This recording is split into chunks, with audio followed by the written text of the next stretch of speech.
Hello, good afternoon everyone. This is Dr. Siddharth, third year orthopedic resident, and welcome back to my channel Sid Orthospace. This video is continuation of our last video, Deep Vein Thrombosis, where we talked about hemostasis, we talked about primary and secondary hemostasis and vasoconstriction pathway, platelet aggregation pathway. We talked about coagulation cascades and the extrinsics and the intrinsics pathway inside them. We further talked about factors and how does they activate, leading to formation of clot, and further fibrinolytic pathways and activation of plasminogen. We talked about antifibrinolytic drugs like tranexamic acids and how does the molecule play their role. This video of deep vein thrombosis, we will talk in further detail about different drugs like antiplatelet drugs, anticoagulant drugs, and how does they get their mode of action, the dose, and different mechanism of action in different cycles, extrinsics and the intrinsic cycles, and the mode of actions of different drugs. We will talk about risk factors for DVT. We will talk about trauma related venous thromboembolism and the causes from orthopedic point of view. We will talk about DVT and pulmonary embolism in detail and how to diagnose them, and if diagnosed, how to treat them, and also about venous thromboembolism prophylaxis. So let's go one by one. Coming to our first topic, abnormal blood flow. How does this occur? Can be due to turbulence or stasis. And turbulence is any disturbance in the normal laminar blood flow. So it can be due to arterial thrombosis or atherosclerotic plaque, whereas stasis is stoppage of the blood at a certain point. So can be due to venous thrombosis, aneurysm, post-MI, or rheumatic valve stenosis. Basically, we are discussing these 2 points as the use of antiplatelet drugs are more common in the turbulence disturbance in cases of arterial thrombosis, where the initial pathway, the primary hemostasis, where the platelets get aggregated in the blood, can be prevented by giving the antiplatelet drugs, whereas in the stasis, in the venous pathway, where the different extrinsics and the intrinsic mechanism starts, we can give anticoagulants to prevent it. Though these two drugs can be used interchangeably in both the cases, but for generalized term we can use antiplatelet for the turbulence disturbance and anticoagulants for the stasis disturbance. And now we will talk about the antithrombotic drugs. So from our last video we talked about platelet aggregation. In platelet aggregation we saw how the platelets get adhered to the subendothelial membrane. How does this platelet later gets changed into a stellate shaped after activation from alpha to beta 1 receptor and von Willebrand factor. This change in the shape of the platelets leads to activation, which causes release of serotonin, thromboxane, and ADP. This release of this chemical leads to overactivation of platelets and causes aggregation of the platelet with the help of ADP and fibrinogen. This aggregation of the platelet causes a plug formation, not plug, basically a plug formation inside the platelet, inside the vessels, leading to primary hemostasis. So here the aspirin which we give for antiplatelet effect acts upon the thromboxane. This inhibits the COX-1 enzyme, the enzyme which is present inside the vessels, and causes inhibition of the thromboxane. This inhibition of the thromboxane leads to inactivation of the platelet and stoppage of the further platelet aggregation pathway. The normal dose of aspirin is 50 to 100 mg per day, and it causes irreversible blockage of the COX-1 production. This can cause complications like bleeding and GI issues, and sometimes rare allergies too. Coming to our second antiplatelet drug, clopidogrel. Clopidogrel acts on the ADP by inhibiting the ADP receptor. This inactivates the GP2B3 receptor. We know the ADP helps in the aggregation of the platelet, so clopidogrel inactivates ADP, which leads to further deactivation of the receptors, leading to failure of aggregation and stoppage of the further process. These two hormones are important for our orthopedic point of view in the antiplatelet section. Coming to our next topic, the anticoagulant pathway. Here we will look upon the drugs which acts on the extrinsic and the intrinsic cascade of the anticoagulant pathway. From our last video, we remember that factor 7 from the extrinsic pathway gets activated with tissue factor and transform factor 10 to factor 10A along with factor 5A. This factor 10A leads to activation of prothrombin into thrombin, and this thrombin gets changed the fibrinogen to fibrin, leading to formation of clot. So major drugs which deactivate certain points in this pathways are vitamin K antagonists like the warfarin, which acts on factor 2, 7, 9, 10 in this pathway. Here we can see factor 7, factor 9, factor 10 and factor 2 and deactivates them. Another drugs are heparin, the fondaparinux, which is just a selective drug for heparin, direct factor 10A inhibitors, which directly inhibit factor 10A, or direct thrombin inhibitors, which directly inhibits thrombin. Now let's look upon it in detail. This is the most important slide of this video, and you need to remember this for most of your pharmacology of the DVT. So looking at one by one, heparin is a drug which is available in different forms: the unfractionated heparin, the low molecular weight heparin, or the fondaparinux. The unfractionated heparin is activated when it's bind to antithrombin. Antithrombin is released from the endothelium after the heparin binds to antithrombin, and the unfractionated part of the heparin which binds to the antithrombin leads to inactivation of factor 10A, factor 2A, along with it with factor 9, 11 and factor 12A. This leads to this deactivation of multiple factors in this pathway and causes complications like HIT, which is heparin induced thrombocytopenia. So another form of heparin was discovered, which was low molecular weight heparin. Examples are enoxaparin and deltaparin. For low molecular weight heparin, the heparin polysaccharides were decreased. Like heparin, we know it is a chain of saccharides, so the chain of the saccharides were decreased so that it selectively binds to few of the factors, and unlike the unfractionated heparin. So the low molecular weight heparin binds to antithrombin and it selectively deactivates factor 10A and factor 2A only, unlike the unfractionated heparin which deactivated further 11, 12 and 9A. This leads to decrease in the HIT, heparin induced thrombocytopenia incidence. Further, this low molecular weight heparin was further decreased in size and was made into pentasaccharide heparin. This pentasaccharide heparin was named as fondaparinux, and this fondaparinux binds with antithrombin and selectively inhibit factor 10A only. This selective binding helped to decrease the incidence of HIT. Now, for the heparin, the most common investigation we need drug is APTT. The dose for low molecular weight heparin in the low risk cases are 20 mg twice daily subcutaneously, and for high risk cases it is 20 mg twice daily subcutaneously. The next drug which we need to focus on is the vitamin K antagonist. Vitamin K antagonist is warfarin, which acts on 2, 7, 9, 10 and deactivates them.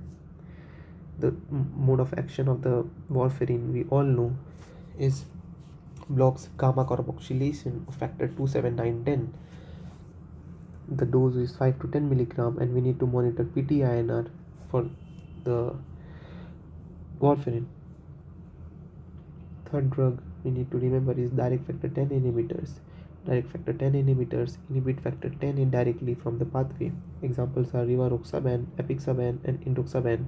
Dose is 10 to 20 mg twice daily. Coming to our fourth drug, the direct thrombin inhibitors, which directly inhibit factor 2A, which is thrombin. These direct thrombin inhibitors are argatroban or dabigatran. The dose is 100 mg BD and is available in oral dose. So basically this was our mechanism of drugs. So this knowledge of our drugs is useful from surgery point of view, as we know there are patients who are in low risk, who are belonging to intermediate risk, and patients who belong to high risk. These patients who are already on warfarin should be stopped prior to surgery, as continuing this may lead to high bleeding rate during surgery, which can cause more blood loss and more complication post-operatively. Low risk patient included the patient with atrial fibrillation without embolism or an evolved prosthesis. Intermediate risk patient involved the venous thrombosis patient of less than 2 to 3 months and atrial fibrillation patients. or any case of recurrent venous thrombosis. High risk patient included venous thrombosis or arterial embolus of less than 1 month duration, or any mitral or cage prosthesis in the patient. So the warfarin should be stopped around 3 to 4 days previous of the surgery. Along with it, we have to give some anticoagulants to continue patient up till the day of surgery. So general drug is low molecular weight heparin given subcutaneously for low and intermediate risk patients. In high risk patient, full dose of IV heparin is given and is stopped 6 hours prior to surgery. And on the day of surgery, the patient is not given any anticoagulant, and 12 hours post-surgery, patient is resumed with warfarin along with low molecular weight heparin for the low risk group, and is started with warfarin and full dose of heparin for 5 days for the high risk group. So now we will look on the theoretical part of DVT. What is the risk factor for DVT from general patient perspective, like age, increased age more than 50 years, obesity, previous history of any venous thromboembolic event, any past history of surgery, or any pregnancy, OCPs and HRTs history. Is there any comorbidities like heart failure, diabetes mellitus, any respiratory failure? Is there any varicose vein in the patient? Is there any congenital venous malformation or any coagulopathies? Trauma-related venous thromboembolism can be due to pelvic fracture or lower limb fracture or geriatric hip fracture or any acute spinal cord injury or due to IVC filter, head injury or shock. In orthopaedics, this virtuous triad is disturbed due to stasis, endothelial injury or hypercoagulable state leading to disturbance in hemostasis. This stasis can be due to bed rest, which is generally prescribed post-operatively, so making patient more prone to deep vein thrombosis. Immobilization in casts or post-operatively in braces and splint can lead to increased risk of DVT. Tourniquets is applied which can cause stasis of the blood flow inside the veins, which is another risk factor for DVT. These tourniquets can also cause endothelial injury, leading to disruption of the membrane, activation of the cascade for DVT. The endothelial injury can also be caused due to surgical manipulations intraoperatively. Hypercoagulable state can be due to use of PMMA, bone cement, during arthroplasty operations. So now let's look upon venous thromboembolism and how to prevent them in the form of DVT or pulmonary embolism. So DVT, the clinical features we will see in the patient is calf pain or tenderness. There will be pyrexia, there will be persistent tachycardia in the patient, and there will be unilateral pitting edema. However, these findings are not very specific to DVT, as this can be confused with cellulitis or ruptured Baker cyst or compartment syndrome too. So examination we have to look for to rule out DVT are Homan sign. The Homan sign is done by passively dorsiflexion of the ankle. There will be pain in the calf muscle. The Moses sign is squeezing of the calf muscle with your hand, so the patient will feel pain. Other signs are Neuf sign. So after this examination, if we suspect any DVT, we have to look for criteria which is known as Wells criteria. This helps us to solidify our diagnosis and to plan further. This Wells criteria is based on different clinical features, and the scorings are given as per the features. Like active cancer patients is given 0.1, patient with paralysis, paresis or plaster immobilization of the lower limb 0.1, bedridden for 3 days or more given 0.1, localized tenderness, indirect swollen, calf swelling of 3 cm larger than the symptomatic side, any pitting edema confined to the symptomatic leg, collateral superficial veins, previous DVT are given 0.1. 2 points are given if there is any alternative diagnosis, at least as likely as DVT. So if the total score 2 points or more is present, the DVT is likely the diagnosis, and if the total point is 1 or less, then there is highly unlikely chance of DVT. Even after this, we have to go for definitive diagnosis, which is done in the laboratory in the form of D-dimer. This is a screening test, and though not sensitive and specific, as D-dimer can be raised in patient post-operatively in all the orthopedic surgical procedures. So D-dimer can be raised but this is not certain for DVT. The next step, which is a certain test to rule out DVT, is USG Doppler, and the gold standard test is venography, which is also very crucial to rule out DVT. Once DVT has been diagnosed, the treatment protocol for DVT is definitely anticoagulants, and anticoagulants are used like heparin, we have talked earlier, with long-term therapy of 3 months. New oral anticoagulants are like dabigatran, rivaroxaban, apixaban, redoxaban. If anticoagulants are contraindicated, we can go for IVC filter. Now this DVT is further divided as per the site of obstruction, like distal calf vein, popliteal femoral vein, or iliac common femoral vein. In distal calf vein, we have to go for duplex Doppler scan for 2 weeks to rule out any propagation in patient without severe symptoms. And if there is no propagation, there is no role of anticoagulants. But if there is propagation of the clot, we have to give newer oral anticoagulants like we talked earlier, dabigatran, rivaroxaban. In DVT of popliteal or femoral vein, we have to go for anticoagulation alone. Consider thrombolysis in patients who are at higher risk. In patients who are having iliac or common femoral vein DVTs, pharmacological thrombolysis is a treatment modality, and if it is not contraindicated, then it should be definitely chosen as the first option. Whereas mechanical thrombectomy is also a good modality, plus minus iliac stenting if stenosis is still remaining. And above all, if this fails, then we can go for surgical thrombectomy in patients with iliac or common femoral vein DVT.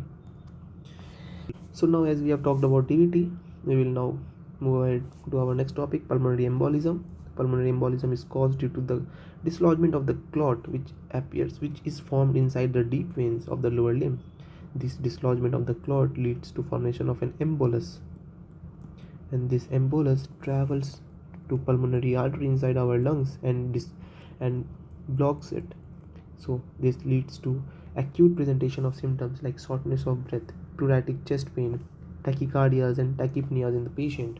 And the diagnosis we have to go for to rule out pulmonary embolism on the ECG. And in the ECG, we have to look for S1, Q3, T3 waves. In the chest X-ray, there will be enlarged hilum and mediastinum. There will be atelectasis. There will be hamstring hump, which is a pleural based infiltrate. There can be pulmonary edema. ABG is done to rule out any acidosis or alkalosis features, and CTP is the gold standard test for ruling out pulmonary embolism. And so for treatment, we give anticoagulants after resuscitation and basic life support. We give fluids and inotropes like dobutamine. For anticoagulants, we used heparin as a bolus dose, and thrombolytics can be used like streptokinase or urokinase. So coming to our last topic, venous thromboembolism prophylaxis, we need to prevent all the above mishaps which we have discussed till now. These prophylaxis are basically early mobilization, leg exercises, and adequate hydration for the patients for general conditioning. Physical modalities are anti-embolism, stockings, foot pumps, or intermittent pneumatic compression devices. Pharmacological prophylaxis include the antiplatelet and the anticoagulants. Patients are basically classified as per low, moderate, and severe risk, and then started with prophylaxis. We can follow NICE guideline, which is UK based, and in patients for elective THR, low molecular weight heparin is given for 10 days. Along with it, aspirin is given for 28 days. Other option which can be used are low molecular weight heparin for 28 days. Along with it, a stocking is given up till the patient is discharged. Along with it, rivaroxaban or apixaban or dabigatran is given for more than 14 days. In patients with elective TKR, aspirin is given for 14 days, or low molecular weight heparin for 14 days is given along with stockings up till discharge, or rivaroxaban, apixaban, dabigatran for more than 14 days. In arthroscopy cases, there is no need for any anticoagulants, But if patient is having a risk factor, then low molecular weight heparin should be given.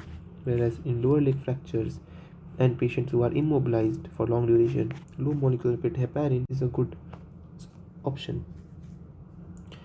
So here we have basically talked about every possible important topics covering DVT, pulmonary embolism, the pathways, coagulation and the platelet aggregation pathway, the drugs and the mode of actions.